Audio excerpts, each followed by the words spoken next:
calling all green-fingered gurus and plant killers alike. We got you covered every month with gardening inspiration, hands-on practical advice and fun projects to do. From the latest in plant fashion, growing your own, whether to prune or not to prune, from cover to cover, The Gardener and Detainee magazines have got your back. Get your copy now or subscribe online at thegardener.co.za.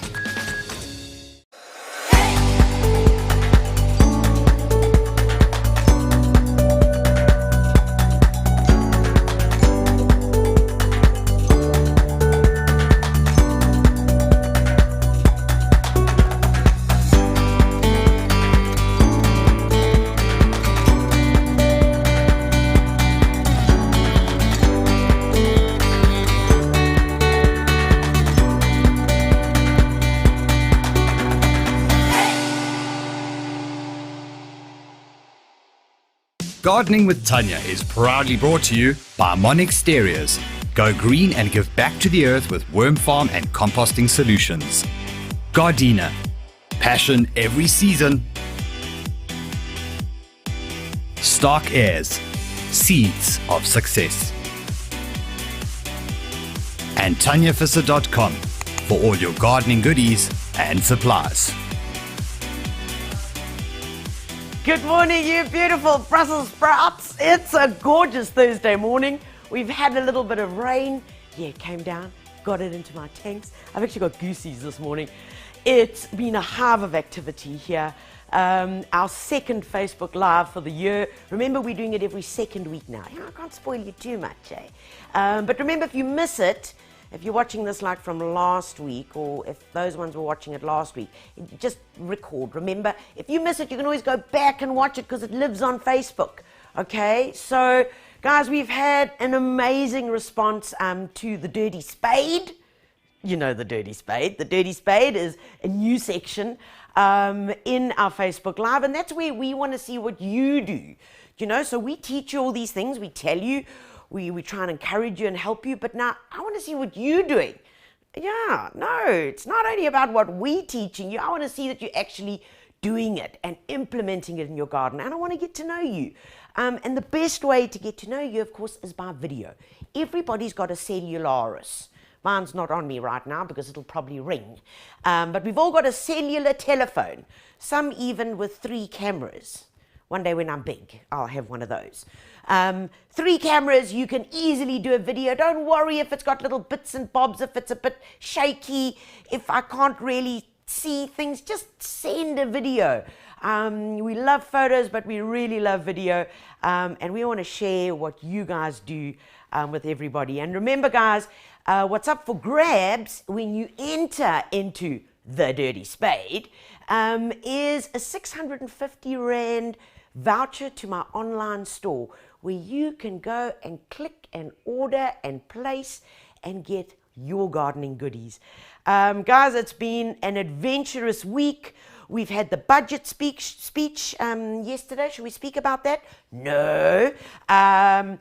We've had COVID vaccinations rolling out, which has been just amazing, and it all gives us hope. And the seasons are turning.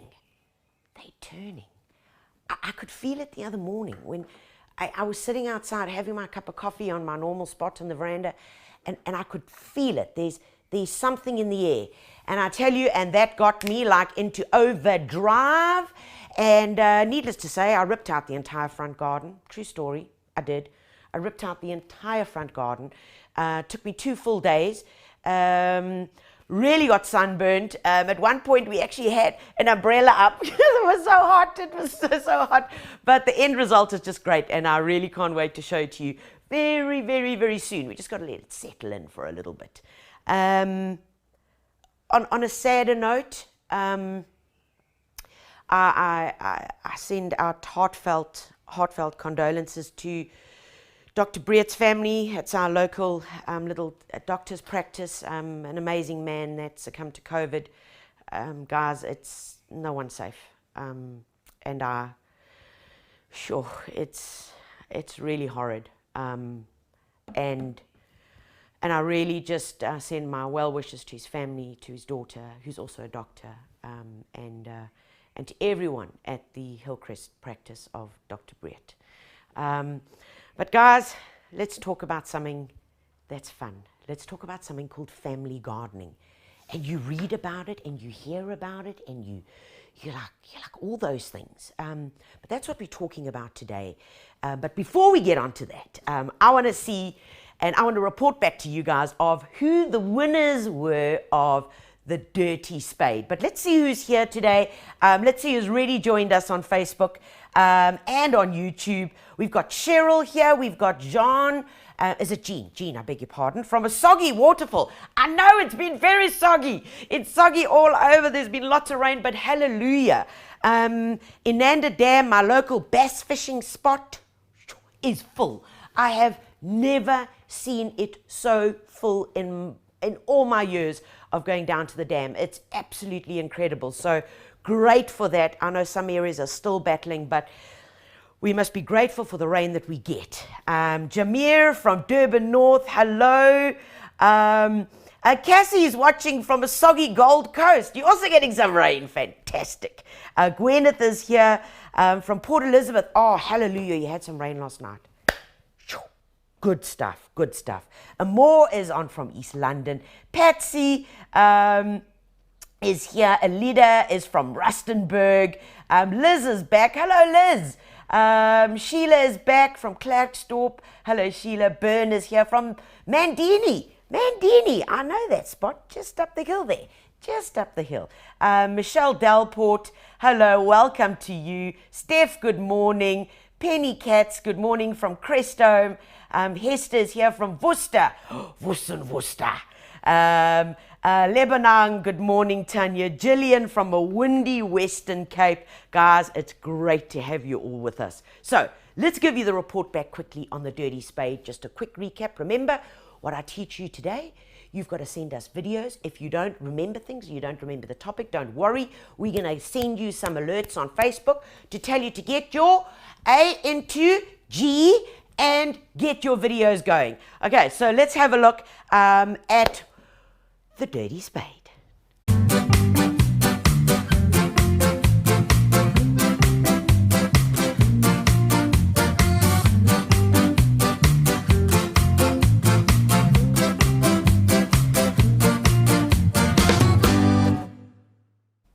All right, guys, so we had lots of entrants, and it's always hard, but I've got to have a 3, 2, 1. You know how it goes, 3, 2, 1. So our runner-up in the Dirty Spade for this week, and remember, in the Dirty Spade, what you had to do is show us how you recycle, upcycle things. And our runner-up is Alida Cronier. Well done, Alida.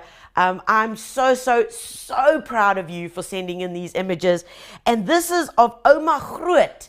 That was her great granny's knieskottel. Now, what is a knieskottel? It's that thing you're looking at with the beautiful stapelia in it. A knieskottel is basically a washing basin, but that one, I mean, look at it, guys. It's old, it's got holding, and that one is fantastic. And she's planted it up and she's reused it. Well done, Alida. Thank you very much for entering. Second runner-up, we have got, hold on, Jillian, well done, Jillian Volman. As she says to us that she loves to use stuff in and around the garden. When we moved in 6 years ago, the garden was very neglected and basically was beach sand. I have done a section by section over time and have tried to use as much repurposing in my whole garden. My husband calls it junk. But I added that in. But he's pleased with the end result. Funny that, hey? His junk are my treasures. And isn't that so much normally the case? Isn't that how it normally goes, guys? I mean, I'm a womble. My partner and I, we are real wombles. And wherever we go, we find other people's junk. And I love it, whether it's an old spade, whether it's a tin, whether it's something that somebody doesn't want. There's always a space for it in my garden, and well done to you, because gardening doesn't have to be expensive. It really doesn't. It's called repurpose, reuse, recycle, and best of all, you're putting memories of things that you found of other people. You're putting it back into your garden. So when you walk past there, hey, you get a very, very nice reminder of where that came from. Right, and drum roll. Boom, our winner for this week goes to, and this is so well deserved, Joshua, who was nominated by Vanda Corbett. Well done, guys, and this is an amazing project, and hats off to you. Look at this before. So this is Vanda, who wants to enter Joshua. Joshua's a beautiful man, she writes, with a love for the garden and all things plants. Joshua, this weekend, after watching the Facebook Live, Vanda and David and Joshua had the privilege of doing something special for the Winston Park Primary School. The beds outside the school were in dire need of a perk-up. And they all got together. David and Joshua collected rocks as well as harvested from the garden. After watching my show on reusing and recycling and propagating, we were encouraged to take from our gardens and share it with the community and especially the school. All the plants were repurposed from their own gardens, a little nursery that Joshua's built up over time. And look at that big smile on Joshua's face, even after a hard day's work. Satisfied, happy, dirty, sweaty, but a beautiful garden that they made from just scraps. So look at that. Scraps in the garden. Amazing. A bit from here, a bit from there, a cutting from there, division from there, few rocks, put it in the garden, and isn't that wonderful? Guys, this is for Joshua. Well done. Vanda, please, if you can, we'll be messaging you to make sure that you get the prize to Joshua, where he can then go and order his gardening goodies online. And what a great, great initiative. And I'm sure the kids are going to love it. Of course, going back to school, new garden, check it out, mates. Okay, wonderful, wonderful, wonderful. So please remember, this week's topic is family gardening. So anything around family gardening. I want to see your videos, I want to see your pictures, and I hope that you're going to get some great ideas from this morning's content. Okay, who else has joined us? Who else? Oh, Marikani, Isabel, good morning. Us here, from Cape Town. Karina, where can I buy the heater? Oh, wait. wait. Karina, where can I buy the heater behind you? You can buy, where did I buy those? Actually, Oh, they still, they were online, but they finished. But we'll see. We are getting another like what, container of watering cans. But you know what you need to do? Okay, I'll tell you a secret. Go and visit any of the hardware stores. Hardware stores generally have this guy, because I bought him from a hardware store. So go in and visit one of the big hardware stores, and you might be able to find one. I love them, you know, the old heaters. In fact, I collect them. So if you see any, put it on Facebook so that I can go and find it or buy it. Okay, right, guys, where did I find the heater? I love it. Okay, folks, so today we're talking family gardening.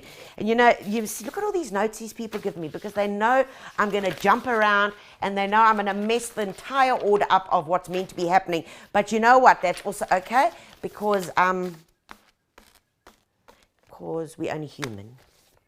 And I didn't take my Ritalin this morning. So, hang on, everybody. Right. So family gardening, guys, we hear about it, we read about it, but do we do it? And I know it's hard. Kids are like all over the place. There's so much to entertain them. There's YouTube, there's tablets, there's Xbox, V-Box, whatever box, what else says. There's Candy Crush. There's all these sorts of things.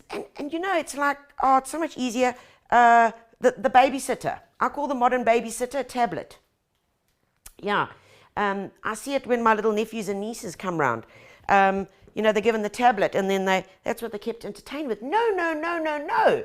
Where were the days where you were out there, you were eating the mulberries off the mulberry tree, you were in the garden, you were finding worms, you were measuring them.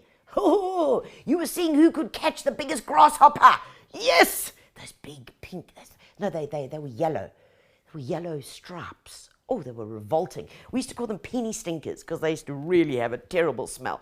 I won't tell you what I used to do with them afterwards because that's adult entertainment. No, that's called, I used to pull the legs off and stuff, but let's not worry about that. Yeah, it was terrible.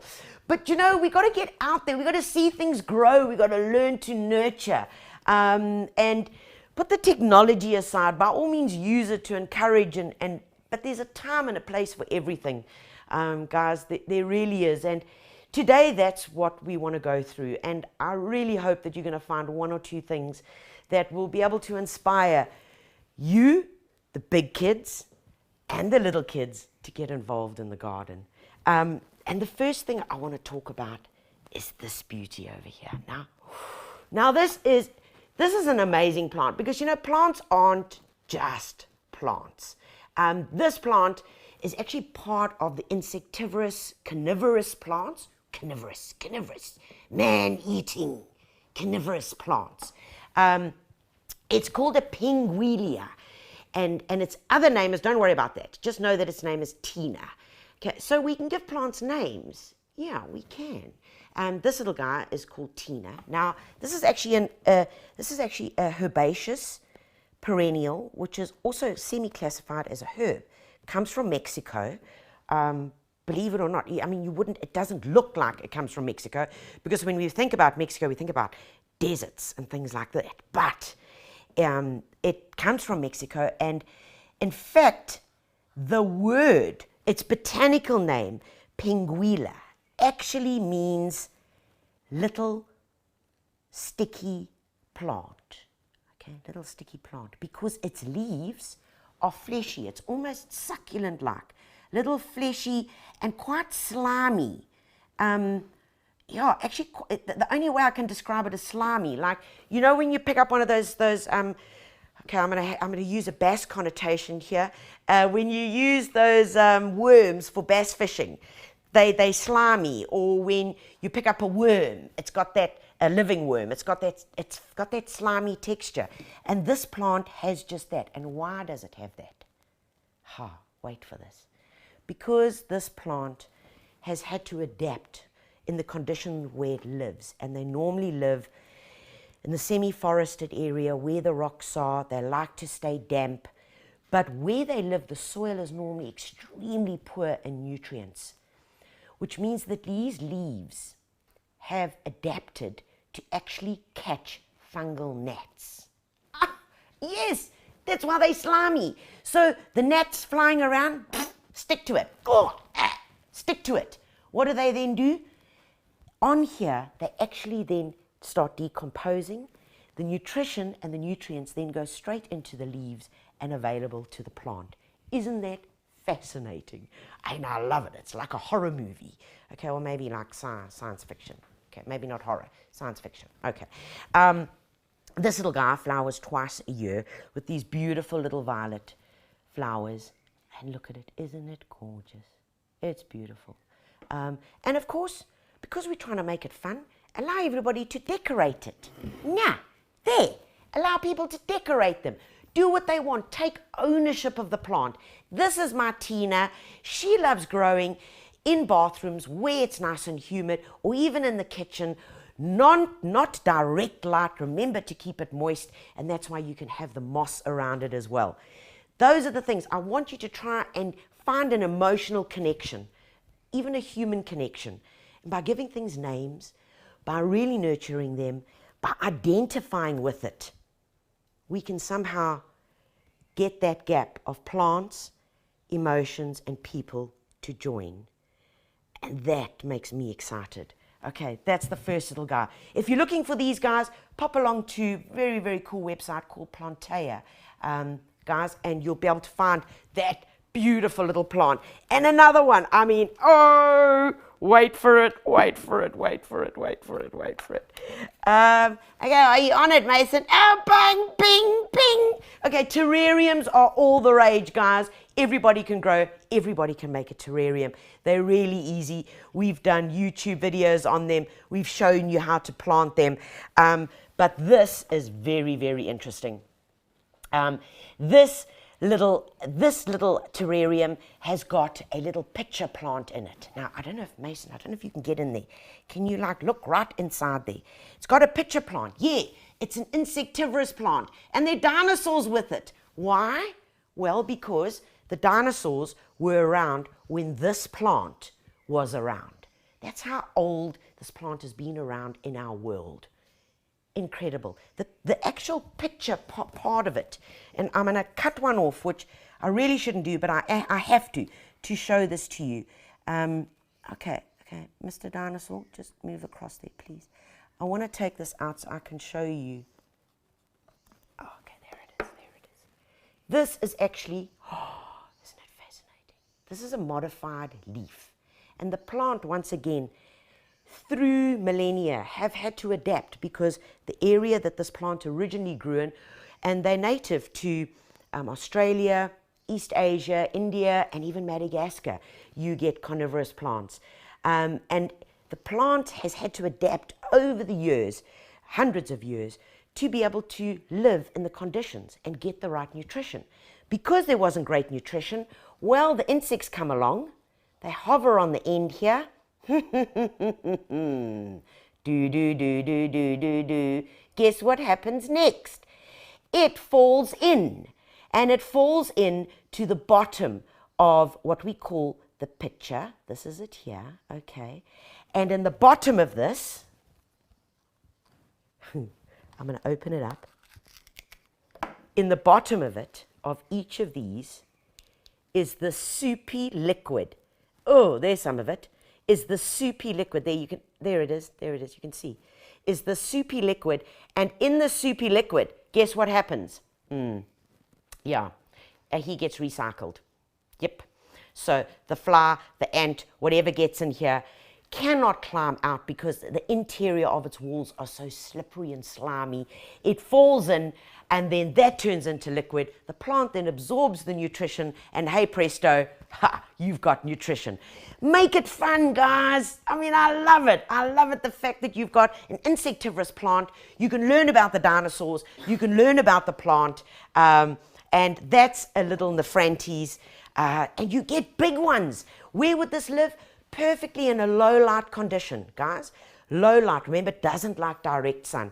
Keep it moist, so the chances of overwatering are highly unlikely. All you got to do is just keep it damp, and always one of these little spritzers, always do the job nice and easily if you're needing to keep them nice and damp.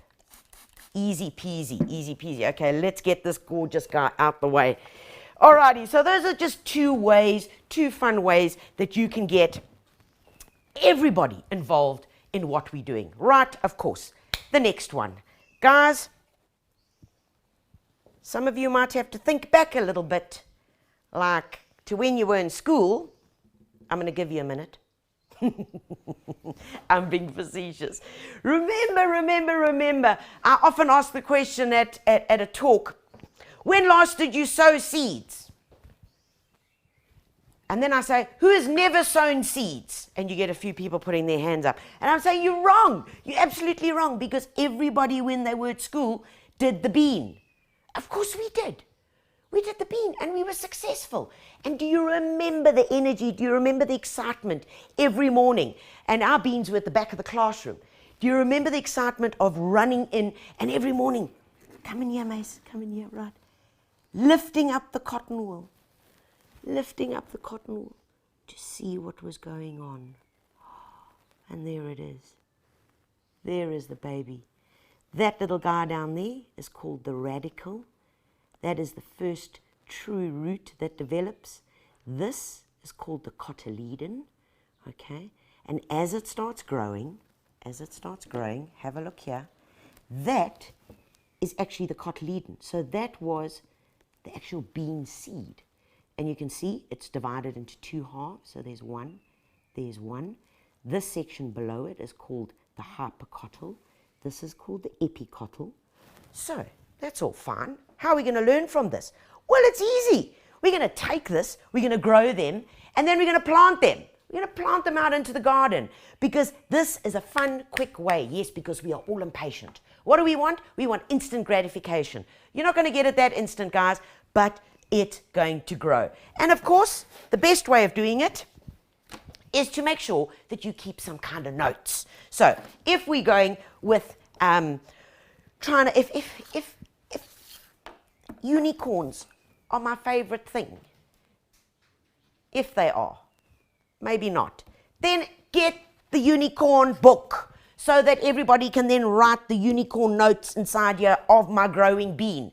Make it fun, give them stuff to put in it, stick, bedazzle it. So what did I sow? The date that I sowed it, the date it germinated, the date I transplanted, my recipe, and make a little spot where they can do a drawing. Guys, it's called engaging and it's called learning. And you can even measure how they grow. Okay, take a look here. This is another fun way. One of the nicest ways of showing how quickly things grow and how from something we can do it. These are sweet potatoes. We took these sweet potatoes, I mean, look at it. It's just a mess at the moment. We took these sweet potatoes and we popped them in a bowl of water, and look at them growing already. Look at all these roots. We will then take this and we will plant them out into the garden. This guy's actually got himself all twisted in there. Beautiful. Plant it out into the garden, and there you'll have sweet potatoes in a couple of months' time. That is fun, it's quick, it's easy. You can watch the roots grow. Cowabunga. Okay, another cool way. Alrighty, guys.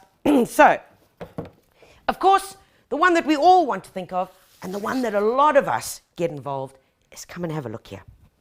So, people always tell me I don't have enough space. Absolute rot nonsense. Whether it's an old wheelbarrow that you've got that has started getting some holes in the bottom, I've got a couple of those. You can plant it up. You can then make sure that everybody takes ownership. And how they're going to take ownership? By making it their own. Allow them to engage, whether it's just with a little board marker like this. Let them put their stickers on it. Let them draw on it. Do whatever they want to allow that emotional connection. Because that's what it's all about. And then, one of the best ways to do it is to measure. We all want to see how things grow. So that's where the book comes in. We've taken a little ruler, stuck it on with some no more nails and a stick, and you can daily record. Okay, today my lettuce is 70 centimeters. By tomorrow, it's going to have grown. You can actually then record it, mark it down, and see how fast it's growing. And that you can do for anything, for your beans, for your sweet potatoes that you were growing. And this is one sure way of interaction and learning. What are we learning about? Well, we'll learn that the marigold works well by chasing away the hohos. It's good for nematodes. We're going to learn that echinacea doesn't only come out of a bottle, all right? No, it comes from a plant, and this is the plant. Isn't that fascinating? And I can actually eat the petals. We can learn that oregano doesn't come out of a bottle that was dried up, that mommy pulls out of a drawer. No, it's actually a beautiful plant. And we can learn that all parts of the lettuce are edible, and new things like this mushroom herb that can be used in stir fries, that can be eaten, quite fleshy, quite thick, and it's got that fleshy, earthy mushroom taste. The mushroom herb. Go out and find it. Okay, so there ways. That's yummy. Yummy, yummy, yummy. Okay, guys, now my sweet potato is taking over the world here. It's like a Triffid. Okay, so let's get into the basics of how else we can get everyone involved, and that's going to be through seed planting. Okay, guys, now I know. Some of you say, can't do it. It's a tragedy. I'll get it wrong. No. You will get it right. And all you got to do is have a few little things around you, and you'll get it right. These, have a look here. Look, okay, before we open it, this is called a little propagator. Guys, it's amazing. If you've been really, really bad at seed sowing and at germinating things, get one of these, because stand back, step away from the propagator, because it looks after itself. You sow the seed. I'm going to show you how to do that. You water it. You close the little vents on the top. You see that? You close the vents and you don't have to water it again until they have germinated. Really? No, I promise you. Scout's honor. True story. When they've germinated, you then open up the vents, okay? And then you're going to keep an eye on it, and then you can start adding bits of water. But look what happens. Because the vents are closed, it forms this entire little ecosystem right in here. As the moisture rises from here, it forms these little droplets and goes back in it. So we've got our own little greenhouse effect going on here.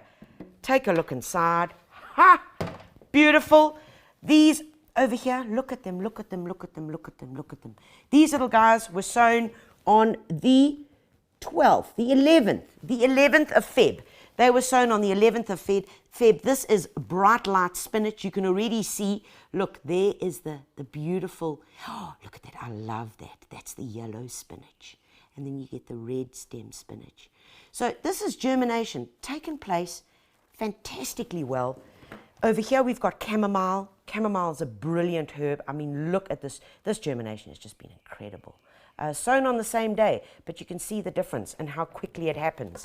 All right, so once they've germinated, really simple. What I generally do is for the first week, we open up the vents, okay? Open the vents up so that these little guys can then start getting used to like the outside world. Then what I do is I actually turn this little guy sideways.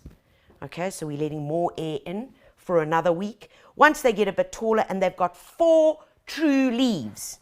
4 true leaves. So let's have a look. Here, 1, 2. They've only still got 2. Once they get 4 true leaves, then you're going to prick them out, put them into bigger pots, all right, and then from there into the garden. You're going to leave them in those little pots, and what we love using are these little fiber pots because they work so easily. And why? Well, you can reuse them again. You can take your little seedling that you've transplanted into here and plant this directly into the soil. You dig it, you bury it into the soil, so there's no transplant stress, there's no shock. This will eventually biodegrade, or you can pop it out of here and plant it into the garden. Nice and easy, guys. Okay, but let's get to this and let's show you how it's done. Now, guys, we're heading towards the end of February. End of Feb, guys, it is time to get sowing. It's time to sow the stuff for your winter garden. So your bokbijveggies, your spinach, your onion, your radish, your carrots. I saw a question, why are my carrots always crooked? Well, carrots love sandy soil. And maybe your soil is a bit too heavy with clay, sandy soil. So go and get yourself a bag or two of river sand.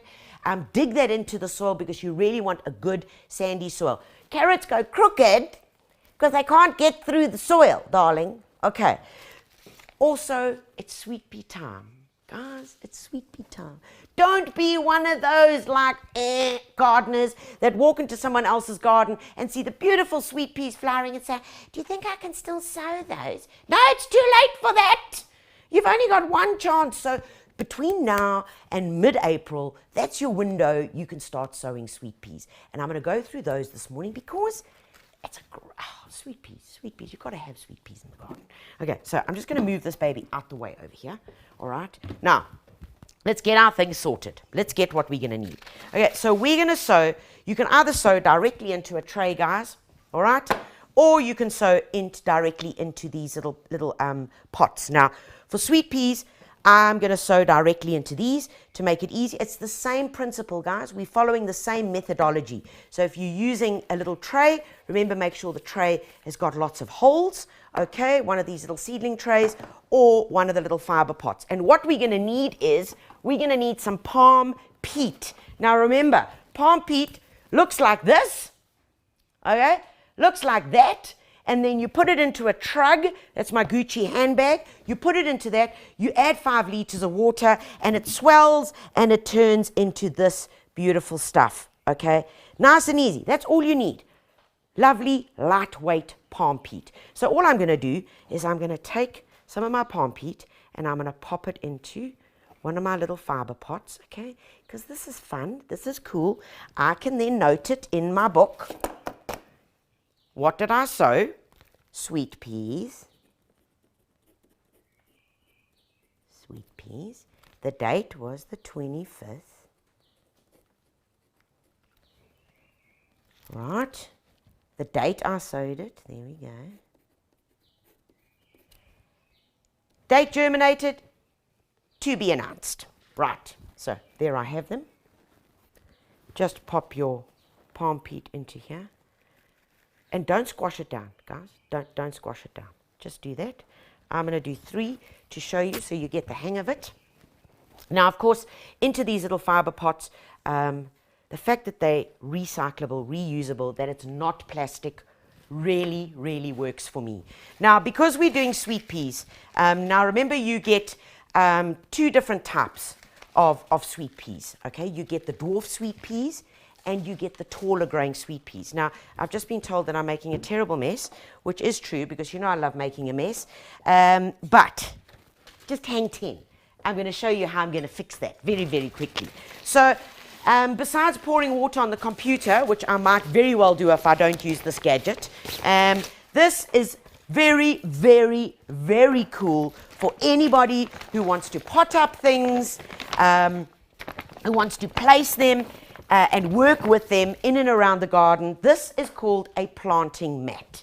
Okay, now, if you're like me and you make a terrible mess, which I always seem to do, then you really, really want one of these. If the place that your garden is your front patio or your front veranda or your balcony because you don't have a lot of space, you don't want to make a lot of mess, then get one of these. It's called a planting mat. Now, you can see it's quite big. I'm behind it. Can you see it? Okay. Can you see over here? Look here. Hello. Hi. Hi. Oh, that's Kalo. Kalo, that's me. On here, it's me, Kalo. Sorry, that's Kalo. That's the neighbor's dog. Actually, our dog, I think. But anyway, so there's a little hole in here. What is the hole for? Well, it's really easy. I'm going to show you what you use it for. But the planting mat works like a dream. So you take it, all right? You attach the little corners together like this. Okay. So what it does is it actually forms like a little basin, so that you're not going to mess everything up. Okay, nice and easy. Get these 2 little corners together. They've got little press studs here, so it works quite nicely. Let's get our stuff back onto it, because I have made a complete mess as usual, but that's how life goes. Okay, pop that on there. Let's get my seeds back here. I need to just get that little guy up there. And the beauty about this is you can make as big a mess as you want, okay? But it's all contained in your little planting mat. I love it, guys. The guys from Gardena are very, very, very smart. They really are smart. They come out with these all sorts of things. It's called urban gardening. But whether you're urban or not or rural, I reckon you still need one of these because of the sheer mess that you make. Okay. Right, so next up, I'm going to be using this. Come take a look at this thing, Mason. This is called the little urban gardening kit. And on the wall here, you can either leave it up here. This actually ends up being your little, what are these things called? Dustpans. Do you see the lid actually ends up being a little dustpan? Okay, but we're not going to use that just yet. You can either leave it on the wall or you can take it right off the wall, nice and simple, and it just clicks back on there. But what are we going to use today? So I've got a little spade in there. I might use this just now, so I'll pop that over here.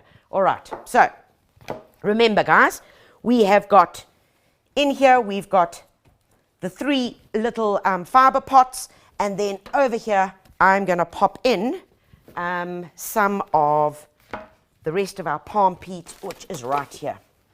Okay, so let's get the palm peat in. Okay, nice and easy.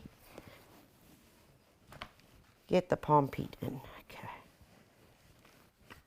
And don't push it down too much. And remember the palm peat, guys, you don't need to use all of it. No, you don't use all of it. Whatever's left, you just leave it in the trug. Okay? Leave it in the trug because that's where it lives. All I do is I even this out over here. Okay, nice and easy. And there we're getting ready. Okay, so we've got our 3 fiber pots there. Because I'm sowing sweet peas. Now you get 2 different types of sweet peas. You get dwarf sweet peas and tall sweet peas. Okay, so the little guy is called bijou mix. Okay, and I've got them here. But when you are sowing sweet peas, guys, it's important to soak them overnight. So I've just got some in a little tin there. They soaked overnight, okay? Because they've got a really hard outer coating. Very, very hard, like you'll break your teeth if you try and bite into them. So what we want to do is we want to soften this little outer coat. We want to soften that to make germination easier. And that's the trick with these. Make germination easier by soaking them overnight. Okay, so let's take those little boys, put them there. Okay, we've got our sweet peas. Let's get rid of that water. There we go. Get rid of that water. And here we've got our little babies. So with the sweet peas, when you are sowing individually, put 2 seeds in. So this would be for the bean. It would be for any large seeds, or in fact any small seeds. But especially with the larger seed where I'm sowing directly into the pot, I would always put in 2 seeds. Why? Because one is going to be stronger. One of these little seeds is definitely going to be the stronger of the 2. Once they've germinated, I then choose the strongest one. I choose the strongest one, I sacrifice one of them and keep the stronger one growing. Okay? Right. Pop these little guys in here. It's so easy. It's so easy. Pop them into here. These you can sow directly into the garden if you so wish, into this tray. What I would prefer you to do, because the bigger seeds in a tray is very challenging to then start pricking out and moving on. So I would rather use, for sowing into a tray like this, I would do onions. I would do these. This is little baby spinach.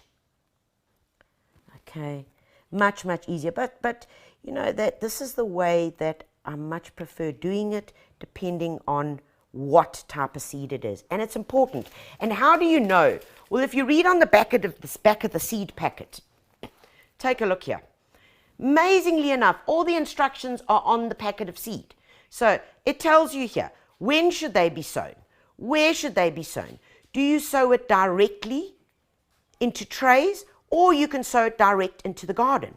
Okay, so it actually tells you here what your spacing is, how much water, and how many days it should take to germinate, and how many days to harvest. So it's all on here. But believe it or not, do we read it? That's so funny. Of course we don't read it. I mean, I know nothing about this. But guys, it's all here. It's all here on the packet. It's all here on the packet. Okay, so once you've done that, next up, nice and easy, is that we're going to take a little bit of our palm peat. Okay, we take a little bit of our palm peat, and then we sprinkle it on top. Small layer of that. Sprinkle our palm peat. Now, because our palm peat is so light, it's really easy for our seeds to germinate. So pop that on top. Just keep it easy. Palm peat on top, right, there we go. And our final little layer that we add is of course vermiculite. Okay, vermiculite is a volcanic product. It can swell, it can hold moisture. It also holds warmth. And we know that seeds need a few things. They need light, they need moisture, and they need warmth. And that's what this gives. And basically, it's like a little electric blanket.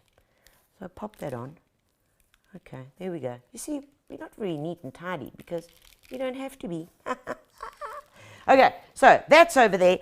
Then what we do is we will take, I like using one of these little guys. It's a little builder's float. We made these up. You take it and then you just firm it down. When you're firming it down, you're putting the seed in contact with the palm peat, that's right, which now, as soon as it gets in contact, there's something that triggers in the seed that says it's got moisture, it's got contact with the soil, it's going to get warmth. It says, grow, baby, grow, grow.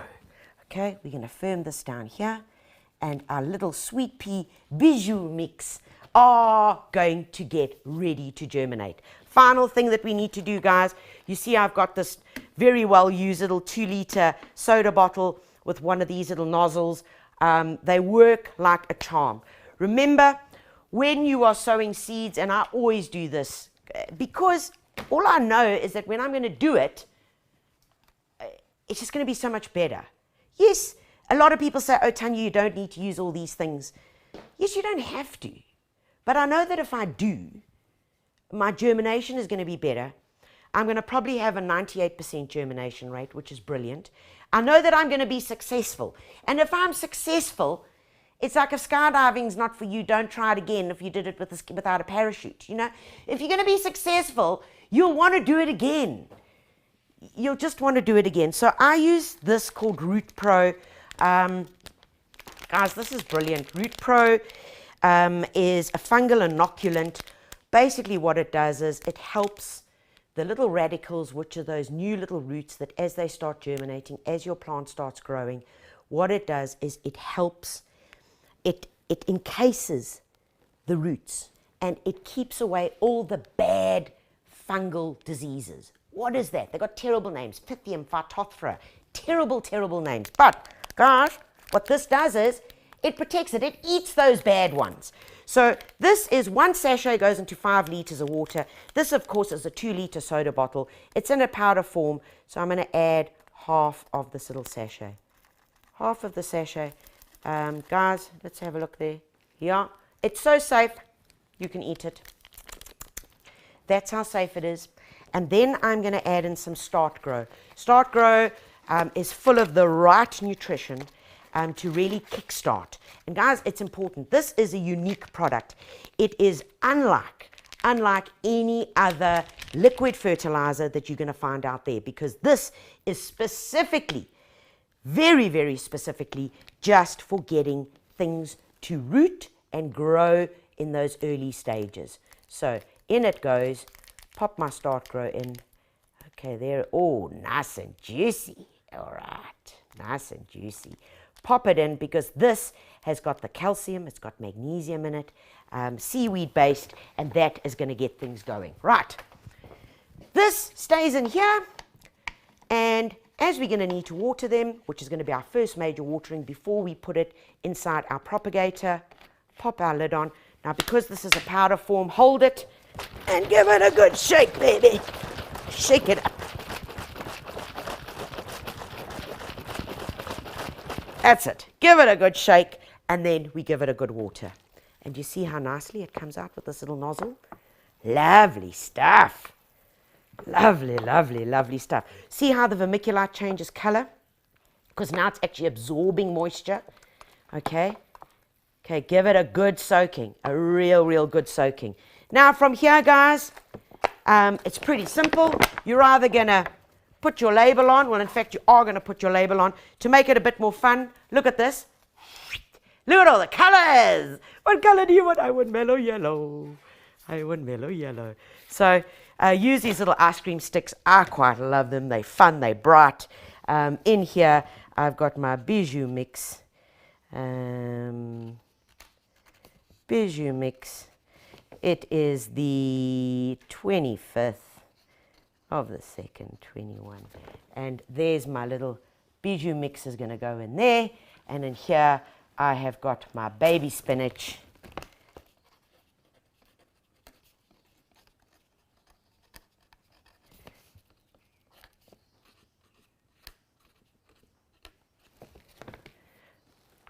Right over there. Then we have the option, of course, of putting them into our unheated propagator, like we have here, or you're going to keep them in a warm space that is not direct. You don't want direct sun, guys. If you put it in direct sun, they're going to dry out too quickly. When you're germinating seeds, they want light. Okay, so we can pop that little baby into here. We can put our 3 little sweet peas in here and pop on our lid. Close the vents and wait for germination, which will take place in 10 to 12 days, as it says on the back of the packet. Remember, follow the instructions that I gave you once they start germinating, and then you can plant them out. But this is fun. This is fun. This is messy and fun, and everybody can get involved in it, guys. So you've got all of this. You've got the Root Pro, you've got the Start Grow in it, you've got your little pre-soaked sweet peas. Remember, you can do spinach, you can sow onions now, you can sow carrots and radish, beans. Come on, it's like endless. It is endless. And if you've never attempted a veggie garden, autumn is one of the best times to do that. So there it is. Let's put this little baby on the side, and I'll move him into a better spot. And now what do you do with the mess? So let's pretend that we made a real big mess like this, which some of you do, which I do often. Make a real big mess, and it's really easy. You've got these little guys over here. Remember, that's where I stuck my head through. Okay, right, let's just make sure that these are actually buttoned down. There it is. They're buttoned down. There it is, there it is, there it is. Okay, you grab it by the four ends. 1, 2, 3. Grab it by the four ends. Give it a shake. Give it a shake. Right, here's your dustbin. Give it a shake. Open it up here. Undo this little press stud that's there, and one more that's there, and there goes all the rubbish. Nice and easy. And that is how you clean up your terrible mess that you make when you're like me as a gardener. But that's the Gardena potting mat, and it works well. And you know, if you still get it wrong, remember, of course, the little balcony gardening set can always help you along the way, especially when you've put soil on the computer, as I do, and clean it up, and away you go. Folks, that, my friends, is family gardening. That's how to get everyone involved. And remember, if all things fail, from germinating seeds to planting up terrariums, to using insectivorous plants, then a good pair of secateurs is always a great way to get everyone involved. A good bit of pruning here or there works like a charm.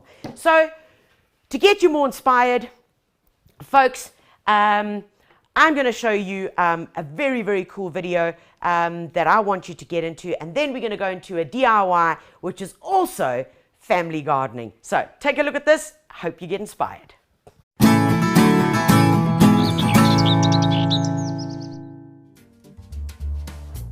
This is heaven, guys. Strelitzia Landscapes have created the most inspiring veggie garden. No, and it is in a formal design, this beautiful rope edging, box hedging, and a central area where you can sit back and look at all your amazing veggies and all your hard work that you've put into it. And that's when you chill. For me, this garden is spectacular. 6 meters by 4 meters. We've all got that amount of space, probably taken up by some lawn, or maybe a pile of compost, or something that you're not using. Think about that space in your garden right now, and you could create this.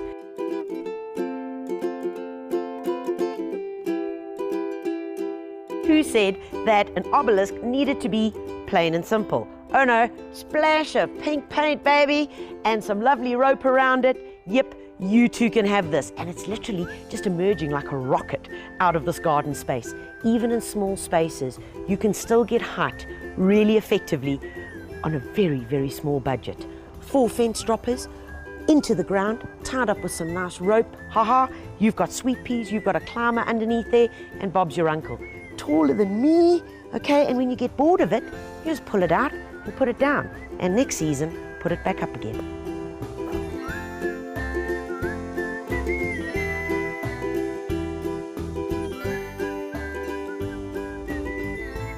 Because you're planting a veggie garden doesn't mean that you need straight rows. You know, we all like into this. Everything needs to be in a box.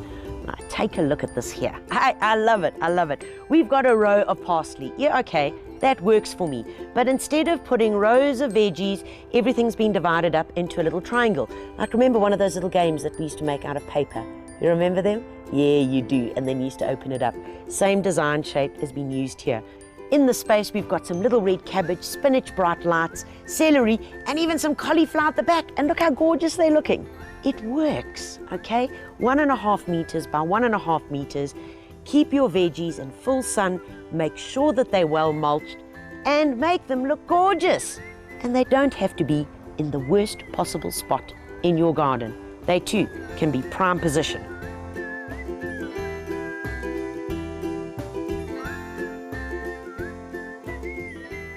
In order to create some height and to hide this wall behind us, look at the clever system that was put up here.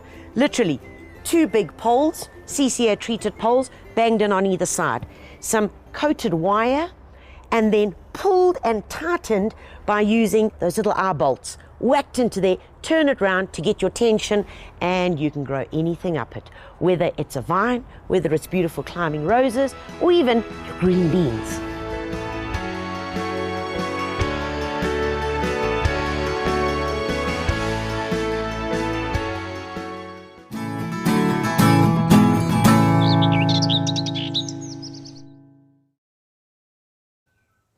Alrighty guys, what I loved about that garden, and that was at Garden World, where they used to have their annual festival. I love those poles that were painted on those bright colors. And we were talking about climbing sweet peas, climbing beans. Okay, yeah. Not only is it functional, but it still looks really, really cool. And you know, it has a purpose, it has a place, and it can work so well in your garden. So another part of family gardening where everybody can get involved is the worm farm. I love them. I mean, give them names or don't give them names. They have a purpose and they can be used in your home. The byproducts can be used in your garden for so many different uses. Remember last week we showed you the little Bokashi bin? Okay, the Bokashi bin, take a look here. Remember that is non-vegetarian, so it can take the bones and it can take dairy and it can take all leftovers. And take a look what's happening here. The Bokashi process is already happening. Guys, remember that you got this. All these products are available on Mon Exterior's website. Click it down there because it's an anaerobic process. Doesn't smell, it doesn't stink. It basically has, when you do open it up, like a good fermentation, like a good homemade beer is being made. Yes, like a good homemade beer. And remember that can take all your food scraps from whether it's dairy, meat, bread, pasta, rice, leftover veggies can all go in there. If you've got too much of that, and another way of doing it, and another way of making sure that we're responsible, that we are teaching the youngsters from young that things should be put into their places, that everything does have a place, and that we shouldn't be wasting, is by instilling it now in the younger days. So one cool thing is to have a little compost bin. So have your compost bin close at hand. Everything that is going to be composted. Now, we've made it really, really simple. Instead of having big black bags that you've then got to go through and try and work out what goes where, make it simple. The guys from Mon have come out with these over here. Now, you can see it's got a different texture. These are compostable bags. But you're so clever. So you put the little compostable bags in your composter here. Okay, there you go. Inside here, so all your scraps go into here. Everything that's going to end up on the compost heap or into your worm farm or into your bokashi, go into here, fill it up, okay, close it up when it's not in use. When it is ready, you simply just take it out, full of whatever it is, and it can go either into your worm farm, onto your compost heap, or into your bokashi bin. Now that's easy. Don't make it hard for yourselves. Don't have to go and sift through things that are manky and awful and slimy. Nobody wants to do that, okay? When you get it, you get a whole lot of these bags with it, the recyclable, compostable bags, which I just love. Okay, so we've learned about bokashi. Now let's tell you about worm farms. Now, guys, worm farming is insane. Many of you will know that clever guy who is synonymous with the Galapagos Islands. No, not David Attenborough. He was the presenter. His name was Darwin. And Darwin, in fact, spent many years, which doesn't come on National Geographic because it's kind of like, well, it's not as exciting as a big reptile on the Galapagos Islands. But he spent many years studying the earthworm. Here. The humble earthworm. there are drawings, there are pictures. He studied the microbial activity, and earthworms are one of the biggest friends that we can have in our garden and use in our garden to improve the way we live, we recycle, and the way we engage. It is said that a teaspoon of vermicompost, another word for that is worm poo. I know, worm poo, a teaspoon of worm poo, and this is the vermicompost, and it doesn't even smell, has got over 200 good microbes and bacteria in it. Unbelievable. In this form, this is an amazing form of compost and plant food for your garden, the worm poo or the vermicastings or compost. And it's also, there's a word that the gardening people use, which is, it is biocompostable. What does that mean? Well, basically it means that because it's gone through the earthworm's gut, it is now more readily, the nutrition here is more readily available and easily taken up by the plant. Okay, that makes sense. Yes, it does make sense, because it's gone through the worm gut with all those essential nutrients breaking up, and in a teaspoon of this, you have got all that nutrition. And best of all, guys, it's for free, because all of this comes at no cost, because it's all your scraps and your waste. Okay, so how do we get started and how do we do it? Now, there are many worm farms out there, guys. There are places where you can buy your worms, because normally you buy your worm farm from a separate place, and then you buy your worms. Now, these worm farms, this is a sexy guy I'm going to show you just now. But to start off with, of course, you need to buy your worm farm. Okay, so let's get the worm farm out. This is the little tray, and the tray catches your worm wee, and your worm wee is also known as vermi tea. Yes, it's known as vermi tea, otherwise known as worm wee, and basically that is a highly nutritious product that you can dilute 1 in 3 into a watering can, into a 2-liter soda bottle that can then get used in your garden. It can feed your indoor pot plants, it can feed your veggies, everything. So how do we get started? We've bought our worm farm. Okay, the worm farm comes with legs or without legs, so you can decide. But these are the basics. Here's the lid. Okay, here's the lid. All right, here are your compartments. You get 1, all right, 2. These are called the feeding trays. Okay, this is important. Here are your 2 feeding trays. They've got holes in them. Okay, holes big enough for, you're absolutely right, worms to fit through. Okay, over here is another sieve. Now, I like this. This is a benefit and an added feature that I haven't seen in other worm farms before, because it's got this little tray. So sometimes Huey, Dewey, or Louie escapes, okay, and he falls into here, but that's fine. You can just open up the tray and take him and put him back. Yes, now they're very different. These worms that are used in worm farming, they're very different to your ordinary earthworm that you find in the garden. If you took ordinary earthworms and you put them in here, they are going to die, guys. They are not the same. So I want to show you quickly. Let's just put this back here so we can get going. Put that back there so you see how it comes together. You can hang it up there. And here's the tray. And the tray collects the worm tea, okay? That's the worm wee-wee, all right? That comes out here and it just drains through into here. So you would take this, pour that into your watering can, dilute 1 in 3, easy stuff, and use that as a liquid fertilizer for your plants. Okay, right. Now, we got the worm farm. Now we need, bring on the worms. Now the worms get delivered to you via courier, okay? Do not leave them in here for too long, because they're in a cardboard container, and what will happen is they will eat their way through this. I've always wanted to pull this prank for so long, as I wanted to order worms and send them to my post office and then forget them there for like 2 weeks, and then go in and say, hello, I've come to pick up my parcel. And then you go and pick up your parcel, and the lady at the push come to it opens up the box and the worms are all free. I know it's terrible. It's a far side joke, but I've always wanted to do it. One day I'll have enough courage. Okay, so we take the plastic off because worms do not eat plastic.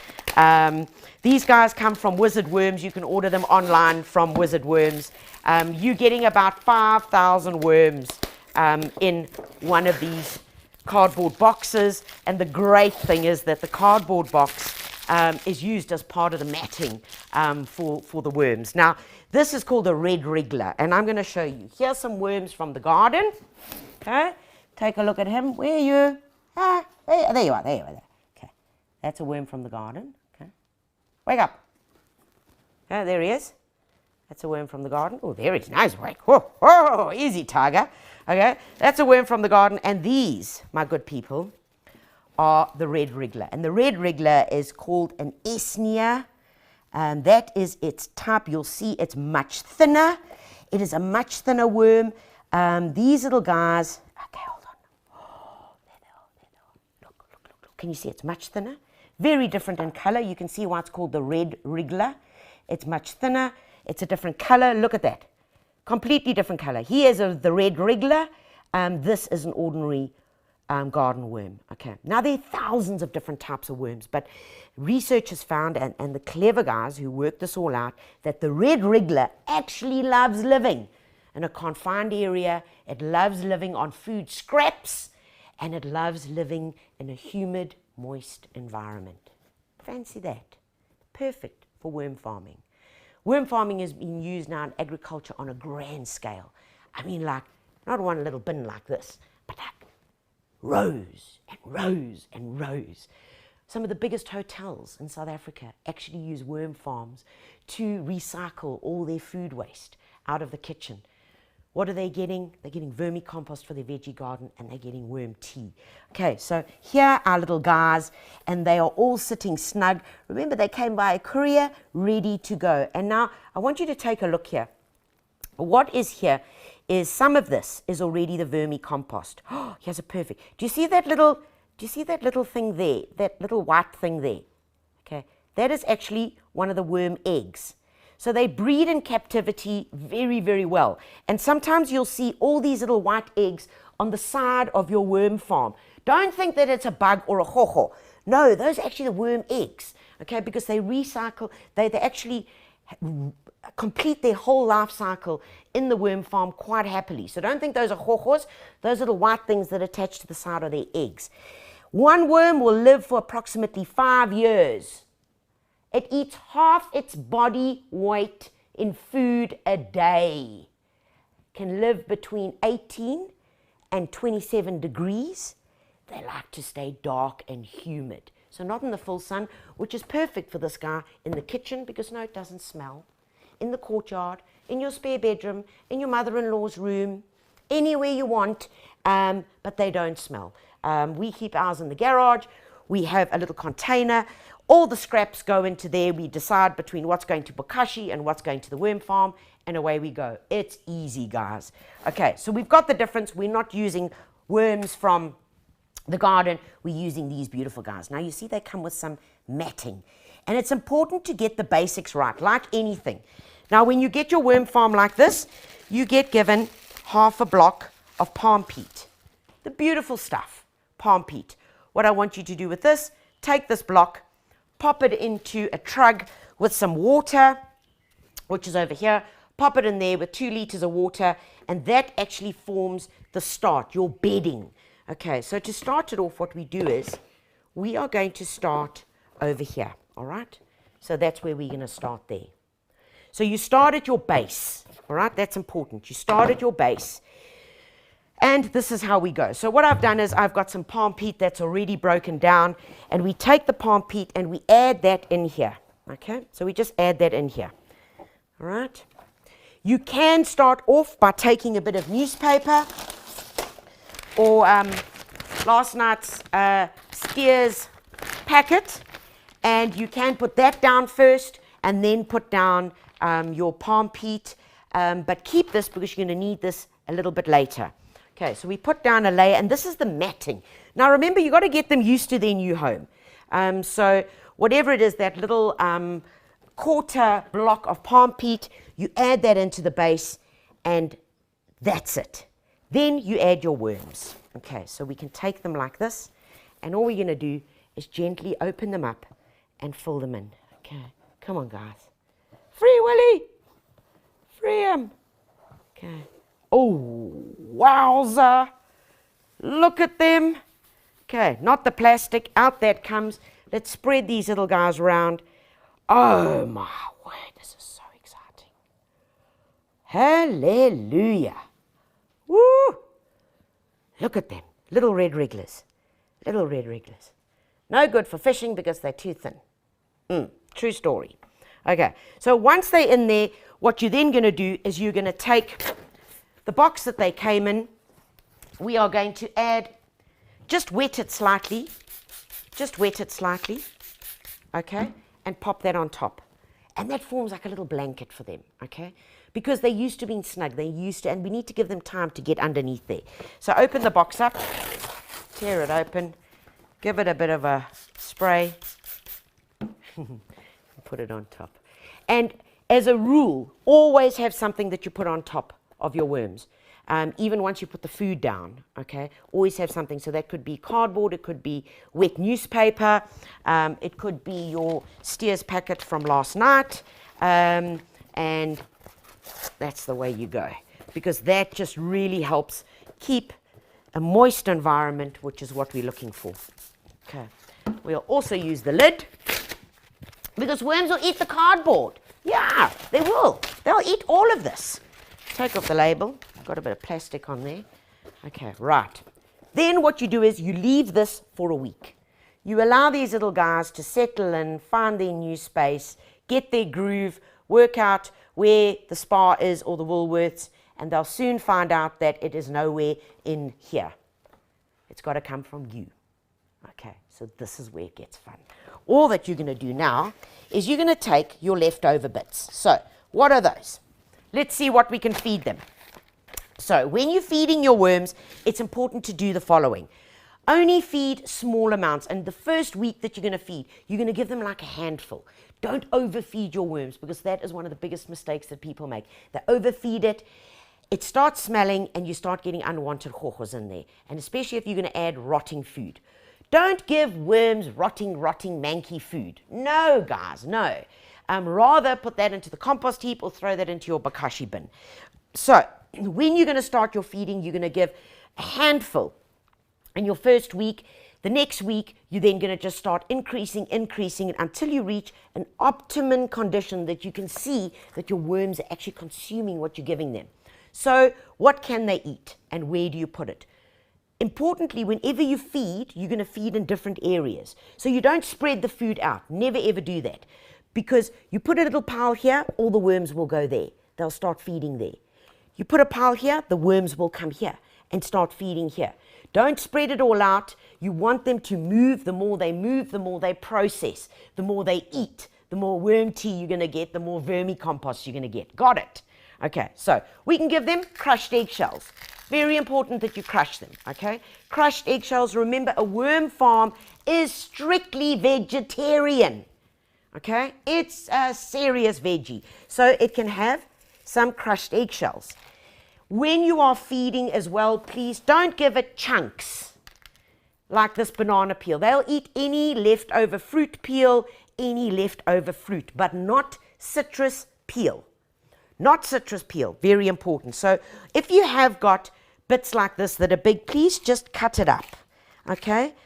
Cut it up rather into smaller pieces, and then you can feed it to the worms, okay? Leftover tea bags, they can eat that. Bit of mushroom that was left over from this morning's breakfast, uncooked. And remember, worm farms only have uncooked ingredients in it, whereas Bokashi, the one that we spoke about last week, can take cooked. Okay, so here it's all raw. So it's coffee grounds, so it's tea bags, it's eggshells, it's fruit, leftover fruit, it's veggie peels, except potato and citrus peel. Cooked potato can go into here, cooked potato peel, but not raw potato. Okay, citrus on here, the inside citrus bits, but not the citrus peel. Very important. Okay, it can even take small amounts of bread or pasta, your worms. Okay, nice and easy. And they don't really like onion. They'll eat it, but it's like me and green peppers. They don't really like the onion. So that's what you can feed them. You're going to feed in small bits all around. Once you've given them their food, you pop your cardboard back on top. Okay, pop your cardboard back on top. There we go. And then you cover it up. Nice and easy. So what happens now? Okay, so the worms are going to have their little how's your father? They're going to start making their families, and they're going to start breeding, and they're going to start laying eggs. Then in here you will catch the worms that fell. Remember, what's going to fall through here is your worm tea. When this fills up, guys, when your top layer is filled up, which it's going to fill up, okay, you then put your next layer on top. Okay, so you put your next one on top. Remember, you will remove the cardboard at this point because you've now filled it to the top. So let's pretend that there's no cardboard here. We put that on. That was full of food. You then start your next layer. Don't worry about trying to move the worms up. That's why they're holes. The worms will immediately go to the source of food. So they climb through into your second container, into your second catchment area or feeding basket. And then what's left in the bottom, you got it, it's right, is your vermi compost. Because they've all moved into your top layer now. So then you start feeding. So you empty this, which is full of your vermicompost, around the garden as mulch, as a plant food, because remember it's got like over 200 microbes in it. Fantastic stuff. You can also make worm tea out of that, put it into a cloth, tie it up, soak it into some water, and you've got a beautiful worm tea as well. And then you start the process all over again. Okay. Nice and easy, and that's worm farming, guys, and it's fun, and it doesn't smell, they don't smell, it's not yucky, it's not gross, it really isn't, and this teaches responsible gardening. This teaches us that everything doesn't belong in the trash can, that there's purpose for things, that we need to reuse, we need to recycle, and out of it comes amazing goodness. And what is that amazing goodness? It's plant food.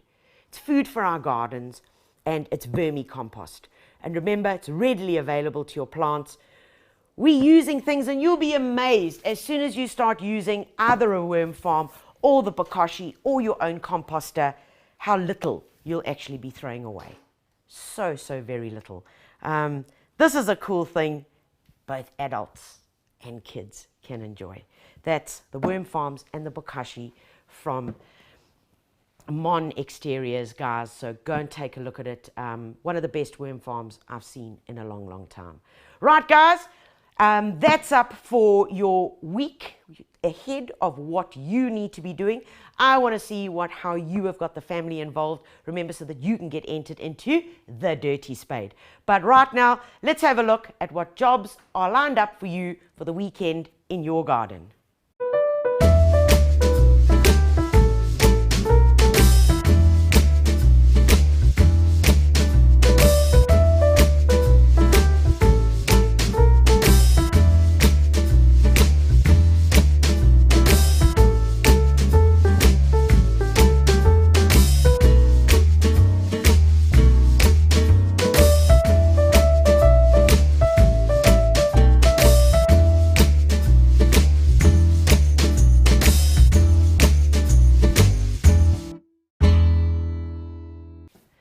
Okay guys, so you've got lots to get going with this coming week and this weekend in the garden, from the jobs to do, from setting up your worm farm, from making sure that you're getting the kids involved in the garden. Remember folks, our latest issue of The Gardener is on sale now. It is hot off the press, and folks, whether you have Detainir or The Gardener, oh cowabunga, it is all about roses. We have a rose magazine. February, March, this is our March issue, is a perfect time for roses. They have that lovely autumn flush. We feature a beautiful garden in Underberg by a very good friend of ours. We show you how to make your own bird feeder, what to grow in the veggie garden right now. And of course, most importantly, everything that you need to be doing. Remember, the jobs for the weekend are all in your latest magazine. So if you're wanting a whole 25 tips of what you should be doing this month in your garden, then it's right here in our magazines. Please take a look out for Grow to Eat as well. Remember, that's your veggie and herb, and how to cook with all the beautiful produce that you have made, that you have grown. Guys, it's been an absolute wonderful hour. Thank you for being with me. Thank you for spending it with me. A huge shout out to Stark Airs for the wonderful seeds, to Gardena for the planting mat, secateurs, and to Monexteriors for the awesome worm farm, and of course our Bokashi bins. Thank you for your support, and big loves to you. Remember, we'll be answering all your questions in about an hour or two shortly after this Facebook Live. So please, if you've got any questions or queries, shoot them through to our Facebook page, and we'll get answering them. Guys, it's been a wonderful hour. I thank you all for your time. Be safe, take care of you and yours, look after yourselves out there. God bless you all, and most importantly, happy gardening. Gardening with Tanya was proudly brought to you by Monexteriors. Go green and give back to the earth with worm farm and composting solutions. Gardena. Passion every season. Stark Airs. Seeds of success. And TanyaVisser.com for all your gardening goodies and supplies. Calling all green-fingered gurus and plant killers alike. We got you covered every month with gardening inspiration, hands-on practical advice, and fun projects to do. From the latest in plant fashion, growing your own, whether to prune or not to prune, from cover to cover, the Gardener and Detainee magazines have got your back. Get your copy now or subscribe online at thegardener.co.za.